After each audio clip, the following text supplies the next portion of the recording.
तो चलिए दीनापुर गांव के उस डरावनी रात में चलते हैं। ये कहानी हमें बताती है कि असल में खौफ बनता कैसे है, एक एक पल को जोड़कर। इस सब की शुरुआत होती है दीवार पर लिखे एक सीधे से लेकिन रूह कंपा देने वाले पैगाम से।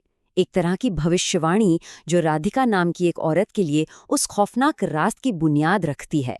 तो आज हम समझेंगे कि ये कहानी कैसे बुनी गई है और देखते हैं कि कैसे ये कहानी बड़ी ही चालाकी से सस्पेंस बनाती है और गांव की एक सुनी सुनाई किंवदंती को एक खौफनाक हकीकत में बदल देती है। तो सबसे पहले बात करते हैं कहानी के सेटअप की, वो हिस्सा जहां इस जानलेवा खेल के नियम तय होते हैं। और ये नियम ऐसे हैं जो उस मेहमान के आने से पहले ही राधिका को एक जाल में फंसा देते हैं। असली दहशत शुरू होने से ठीक पहले राधिका को गांव की एक बुजुर्ग लक्ष्मी की कही बातें याद आती हैं। और वो शब्द, वो सिर्फ कहानियां नहीं थीं, वो तो जिंदा बचने के नियम थे। तो सबसे दिलचस्प बात पता है क्या है? ये नियम हमें उस शैतान की असली ताकत दिखाते हैं। मतलब एक ऐसी ताकत जिसके आगे कोई दीवार, कोई दरवाज़ा काम नहीं करता। और यही चीज़ एक भयानक लाचारी का एहसास दिलाती है कि बचने का कोई रास्ता है ही नहीं। तो चलिए अब कहानी के उस हिस्से पर आते हैं जहां डर धीरे धीरे बढ़ना शुरू होता है। यहाँ हम देखेंगे कि कैसे एक के बाद एक घटनाएं बिल्कुल सधे हुए तरीके से राधिका के हौसले को तोड़ने लगती हैं। ये जो घटनाक्रम है ना, ये उस मेहमान की क्रूरता दिखाता है। मतलब उसे कोई जल्दी नहीं है, सब कुछ जानबूझकर धीरे धीरे हो रहा है, जैसे राधिका के सुनने, देखने और महसूस करने की ताकत के साथ कोई भयानक खेल चल रहा हो। और फिर कहानी उस मोड़ पर पहुंचती है जो डर की सारी हदें पार कर देता है। अंधेरे में जो आवाज राधिका का नाम लेती है वो किसी और की नहीं बल्कि उसके पति महेश की है। वही महेश जिसे मरे हुए 3 महीने हो चुके थे।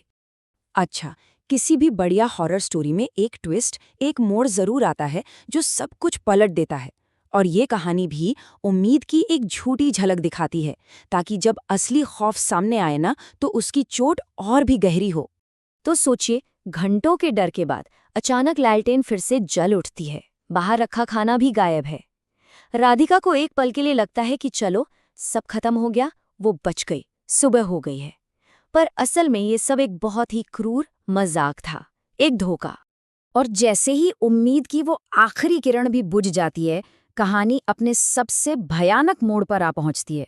मतलब क्लाइमैक्स और उसके बाद का वो खौफनाक मंजर। राधिका को ये समझ आ जाता है कि वो अब भी फंसी हुई है और ठीक उसी पल ऊपर छत से एक भारी ठंडी हंसी गूंजती है। एक ऐसी हंसी जो किसी इंसान की हो ही नहीं सकती। डर से कांपते हुए वो ऊपर देखती है और उसे जो दिखाई देता है वही उसके डर की असली वजह है। उस आवाज का, उस पूरे आतंक का असली चेहरा। बस उसकी एक आखिरी हताश चीख सुनाई देती है और फिर खामोशी। राधिका के नजरिए से कहानी यहीं पर खत्म हो जाती है। पर कहानी अभी खत्म नहीं हुई है। अब सीन बदलता है।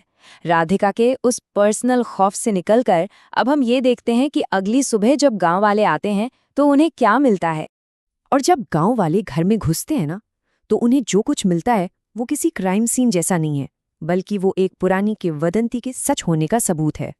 एक ऐसा सच जो उनके मन में बैठे डर को और पक्का कर देता है। तो देखा जाए तो राधिका का गायब हो जाना यही इस कहानी का असली अंत है। एक ऐसा भयानक अंत जो पूरे गांव के लिए एक सुनी सुनाई बात को एक ठोस हकीकत बना देता है। और यही इस कहानी का सबसे गहरा असर है। उस दिन के बाद रात का मेहमान दीनापुर के लिए सिर्फ एक कहानी नहीं रह गया, बल्कि एक जीता जागता खतरा बन गया जिसका साया अब पूरे गांव पर है। और आखिर में ये कहानी हमें एक ठंडे, डरावने सवाल के साथ छोड़ जाती है। ये सवाल ही लोक कथाओं के डर की असली पहचान है कि ये खौफ कभी खत्म नहीं होता, ये तो बस अपने अगले शिकार का इंतजार करता है।